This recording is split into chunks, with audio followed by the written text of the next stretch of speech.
$1 million. I slid the cashier's check across the polished mahogany desk. That's 10 times what you paid me for my shares last year, Michael. But unlike you, I'm not here to trick you. I'm here to buy you out completely. My brother's face drained of color. His mouth opened, but no words came out. The family business that had been worth $5 million when he convinced me to sell my half for a measly $100,000 was now valued at over $20 million. And he knew I knew. Growing up, Michael and I were inseparable. Just 2 years apart, we did everything together. Our father, James Collins, started Collins Construction from nothing. He built it with his bare hands, working 16-hour days for decades. Mom died when we were young, so it was just the three of us, Dad, Michael, and me, Daniel Collins. Dad taught us everything: how to hammer a nail, how to read blueprints, how to shake a man's hand and look him in the eye. Your word is your bond, he'd say, in business and in life. I believed that. I lived by it. After college, I joined the company full-time. Michael had already been working there for 2 years. We were supposed to be partners, equal partners. Dad made that clear. You boys will inherit this company together, he'd say. Take care of each other. When Dad died of a heart attack 5 years ago, that's exactly what we did. Or so I thought. We split everything 50-50, the responsibility, the profits, the late nights worrying about payroll. Collins Construction thrived under our leadership. We expanded from residential to commercial projects. Our workforce grew from 30 to over 100 employees. We were making good money, building something meaningful together. Then I met Sarah. She was an architect we hired for a downtown office renovation. Smart, funny, beautiful. We fell hard and fast. 6 months later, I proposed. She said yes. That's when everything changed. You're distracted, Michael said one evening as we locked up the office. The Henderson project is behind schedule and you're leaving early 3 days a week. I'm handling my workload, I defended, and I haven't taken a vacation in 3 years. This company needs your full attention, he insisted. Dad wouldn't approve of you putting a woman before the business. His words stung. Dad had always taught us that family comes first. All family. Sarah is going to be my family too, I said. Michael didn't respond. Just walked to his car without another word. The tension grew over the next few months. Small disagreements became heated arguments. Projects I managed suddenly faced unexpected problems. Clients I'd cultivated for years started requesting Michael instead of me. I was being pushed out, but I couldn't understand why. Then came the accident. It happened on a Tuesday, a routine inspection at our biggest construction site. I was walking the perimeter when a steel beam came loose overhead. If not for a worker's shout, I would have been crushed. The safety protocols I'd personally implemented had been ignored. The foreman, Michael's recent hire, claimed it was an oversight. That night, shaken and bruised, I confronted my brother. Was that an accident, Michael, or something else? He looked genuinely shocked. What are you talking about? Of course it was an accident, a terrible one. Thank God you're okay. I wanted to believe him, but something felt wrong, very wrong. The next day, Michael called an emergency meeting with our accountant and lawyer. I arrived to find them already deep in conversation, papers spread across the table. Dan, good timing, Michael said, his voice oddly formal. We need to discuss the company's financial situation. According to the documents they showed me, Collins Construction was in trouble, major trouble. A client was threatening to sue over delays, a bank loan was coming due, tax liabilities had been miscalculated. How is this possible? I asked, flipping through spreadsheets that made no sense given our project pipeline. We signed 3 new contracts last month alone. Those contracts won't pay out for months, Michael explained. We need cash now or we're going to lose everything Dad built. The lawyer, Michael's college roommate, not our usual firm, cleared his throat. There are only 2 options: declare bankruptcy or find an immediate influx of capital. I can put in some personal savings, I offered. How much do we need? Michael shook his head. It's not enough, but I have a potential investor. They're willing to save the company, but they want controlling interest. My stomach dropped. You want to sell Dad's company to outsiders? Not entirely, Michael said. They'll buy your shares. I'll keep mine. I'll still be in charge, just with their backing. It felt wrong, all of it. But the papers in front of me showed impending disaster, and Michael was my brother, my partner. Why would he lie? How much? I asked. They're offering $100,000 for your 50% stake. I nearly choked. That's insane. The company is worth millions. Was worth millions, the accountant corrected. With these liabilities and the lawsuit hanging over us, we're lucky to get anything. I asked for time to think, to consult Sarah, to get a second opinion. There isn't time, Michael insisted. They need an answer by tomorrow or they're walking away. This is our only chance, Dan. I signed the papers that night. Traded my birthright for $100,000 because I trusted my brother, because Dad had taught us that family doesn't betray family. I was a fool. 2 weeks later, I was cleaning out my office when Roberto, our longtime foreman, stopped by. I'm sorry to see you go, Mr. Collins, he said, genuine sadness in his eyes. Your father would be heartbroken. Sometimes businesses fail, I said, repeating what Michael had told the staff. At least this way the company survives. Roberto frowned. Fails? But we just landed the Westridge Mall renovation. That's a $12 million contract. My blood ran cold. What? Mr. Michaels signed it last week. Biggest job in company history. We're hiring 20 more workers to handle it. I set down the box I was packing. Roberto, what else do you know about the company's situation? His expression changed. You don't know? Everyone's talking about the expansion. New office downtown, new equipment. Mr. Michaels even talking about opening a second branch in Portland next year. The betrayal hit like a physical blow. There was no financial crisis, no lawsuit, no tax problem. It had all been a lie to get me to sell my shares for a fraction of their worth. My own brother had stolen my inheritance. I drove home in a daze. Sarah found me sitting in the dark living room hours later. Daniel, what happened? I told her everything, the fake financial crisis, the pressure to sell immediately, the truth I'd learned from Roberto. We need a lawyer, she said immediately. This is fraud. But when we consulted an attorney the next day, the news wasn't good. The paperwork you signed includes comprehensive releases, he explained. And without proof that the financial statements were deliberately falsified, it's your word against theirs. He's my brother, I said. My own brother. The lawyer's expression softened. Family business disputes are the worst kind. I'm sorry, but legally there's not much we can do. I was devastated, betrayed, lost. Sarah squeezed my hand. This isn't over. We'll figure something out. But what could we do? I had no job, no company, and apparently no brother worth claiming. That night I made a decision. I wouldn't let this break me. I'd rebuild, and someday, somehow, I'd make things right. With my $100,000 and Sarah's savings, we moved to Seattle. I found work with a mid-sized construction company. The pay was decent, but I was just an employee. No ownership, no legacy. Starting over at 35, I threw myself into the work, learned new skills, made connections, kept tabs on Collins Construction through industry contacts. Michael was expanding aggressively, new projects, new territories. The company that Dad had built methodically over decades was now growing at a breakneck pace. 6 months after I left, I got a call from Linda, our former office manager. Daniel, I shouldn't be telling you this, but Michael fired Roberto yesterday. No warning, no severance. Roberto had been with the company for 20 years. Dad had trusted him implicitly. Why? I asked. Roberto questioned some of the new bidding practices, said they weren't up to your father's standards. That night, I couldn't sleep. Dad's voice kept echoing in my head.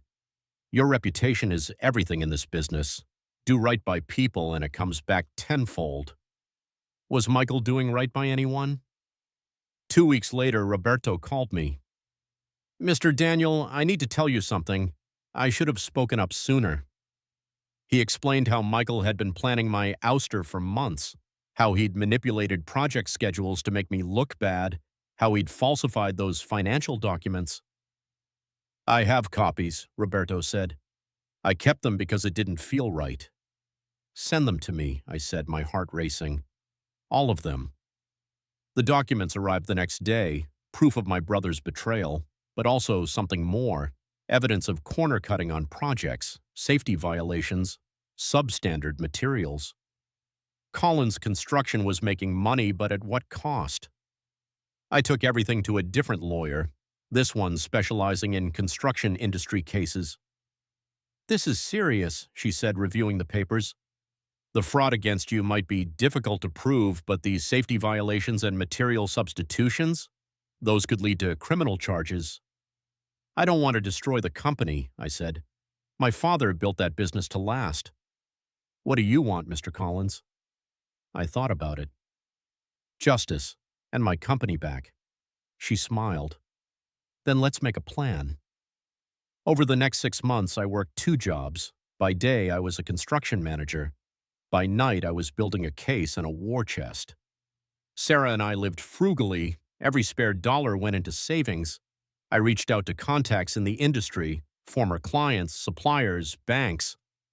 I learned that Michael's aggressive expansion was built on massive debt. Collins Construction looked successful on the surface, but was leveraged to the breaking point. I also discovered that 3 of our biggest former clients were unhappy with Michael's work. Projects completed late, quality issues, cost overruns. One evening, Sarah found me surrounded by papers at our kitchen table. "You're working too hard," she said, massaging my shoulders. "I need to be ready when the opportunity comes." She kissed the top of my head. "Just remember why you're doing this. It's about your father's legacy, not revenge." She was right. This wasn't about hurting Michael. It was about saving what Dad had built. The opportunity came sooner than I expected. I got a call from James Westridge, owner of Westridge Mall, the $12 million project that Michael had landed right after pushing me out. "Daniel Collins, this is James Westridge. Your brother gave me your number." I nearly dropped the phone. "Michael gave you my number?" "Not exactly. Your old foreman, Roberto, did. Said you were the honest Collins brother." He paused. "We need to talk. My mall renovation is 6 months behind schedule, millions over budget, and I just found out your brother used substandard steel in the food court expansion." My heart sank. Dad would be horrified. "I'm in Seattle now, Mr. Westridge." "I know. I'll send my jet. Be at Boeing Field tomorrow at 9 a.m. The next day, I was sitting in Westridge's office reviewing the project documents. "This is bad," I admitted. "These material substitutions could compromise the entire structure." "Can it be fixed?" he asked. "Yes, but it won't be cheap or quick." Westridge leaned back in his chair. "Your brother's in breach of contract. I could sue Collins Construction into oblivion." "That wouldn't get your mall finished." "No, it wouldn't." He studied me. "Roberto speaks highly of you, says you're cut from the same cloth as your father." "I try to be." "I liked your father, honest man. That's why I'm talking to you instead of my lawyers." He tapped his desk. "I want you to take over the project, fix what your brother broke." I shook my head. "I don't work for Collins Construction anymore." "I know. I'm hiring you directly as a project manager. Whatever you were making in Seattle, I'll double it." It was tempting, very tempting, but not what I needed. "I appreciate the offer, Mr. Westridge, but there's a better solution." I took a deep breath. "Help me buy out my brother." The plan came together quickly after that. Westridge agreed to back me financially and hold off on legal action against Collins Construction if I could gain control of the company within 30 days. I contacted 2 other major clients who were having problems with Michael's work. They joined Westridge in a consortium willing to refinance the company's debt if I returned as CEO.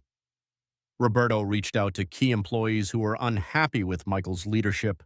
They agreed to stay if I came back. All I needed now was to confront my brother. I chose a Friday afternoon. Michael always cleared his calendar on Fridays, a habit from when Dad was alive and we'd review the week's progress together. His new assistant didn't recognize me. "Do you have an appointment, sir?" "Tell him Daniel's here. He'll see me." Minutes later, I was walking into the office that had once been Dad's. Michael had redecorated. Gone were the family photos and the worn leather chair Dad had loved. Everything was sleek, modern, impersonal. Michael stood as I entered, his expression a mixture of surprise and wariness. "Daniel, this is unexpected." "Hello, Michael." I looked around. "You've changed the place." "It needed updating." He gestured to a chair. "What brings you back to Portland?" I remained standing. "I know what you did. The fake financial crisis, the lies, all of it." His face hardened. "That's ancient history. You signed the papers." "I also know about the Westridge Mall project, the substandard materials, the delays." That got his attention. "What are you talking about?" "James Westridge hired me to review the project. He's not happy, Michael." My brother's confident facade cracked slightly. "Westridge is a demanding client. We're handling it." "Are you? Because he's considering a lawsuit that would bankrupt this company." Michael paled. "You're bluffing." I placed a folder on his desk. "These are the material testing results, the structural engineer's report. The project is months behind and millions over budget, and that's just one project." He flipped through the documents, his hands shaking slightly. "What do you want?" he finally asked. $1 million. I slid the cashier's check across the polished mahogany desk. "That's 10 times what you paid me for my shares last year, Michael. But unlike you, I'm not here to trick you. I'm here to buy you out completely." My brother's face drained of color. His mouth opened, but no words came out. "The family business that had been worth $5 million when he convinced me to sell my half for a measly $100,000 was now valued at over $20 million, and he knew I knew." "This is absurd," he finally managed. "The company isn't for sale." "It is if you want to avoid prison." His eyes narrowed. "Prison? For what?" I placed another folder on the desk. "Fraud, wire fraud, construction code violations, material substitutions that endangered public safety. The DA will have a field day." "You wouldn't." His voice was barely a whisper. "We're brothers." "We're brothers," I corrected. "You ended that when you stole my inheritance." Michael stood abruptly. "Get out. I'm calling security." I didn't move. "Before you do that, you should know that James Westridge, Thomas Henderson, and Barbara Liu are all waiting for my call. Together, they represent 60% of Collins Construction's current projects. If I tell them to pull their contracts, this company will be bankrupt within 30 days. The color drained from his face. "You're bluffing." I took out my phone and dialed. "Mr. Westridge, Daniel Collins here. I'm with my brother now." I paused. "Yes, he's seen the reports. No, he doesn't seem interested in my offer." Another pause. "I understand. I'll let him know." I ended the call. That was James Westridge. He's instructing his attorneys to file suit on Monday morning unless I confirm that I've taken control of the company. Michael collapsed back into his chair. "This isn't fair." "Fair?" I laughed bitterly. "Was it fair when you lied to me? When you stole my half of Dad's company?" "I built this company into something bigger than Dad ever dreamed," he shouted. "I took risks. I expanded. I made it successful." "At what cost, Michael? Cutting corners? Endangering people? Betraying your own brother?" I shook my head. Dad would be ashamed. The words hit him like a physical blow. For a moment, I saw the brother I had once loved, vulnerable, human. "I can't start over," he said quietly. "This company is all I have." "Then you understand exactly how I felt a year ago." I pushed the check closer to him. $1 million. Walk away. Start fresh somewhere else. He stared at the check for a long time. "What about the legal issues?" "If you sign the company over to me, the clients won't sue. I've already negotiated that." As for the rest, the fraud against me, that depends on how smoothly this transition goes. Another long silence. Finally, he reached for a pen. You win, Daniel. You always were Dad's favorite anyway. I didn't correct him. It wasn't true, but he needed to believe it. 2 hours later, with lawyers present, Michael signed over his shares.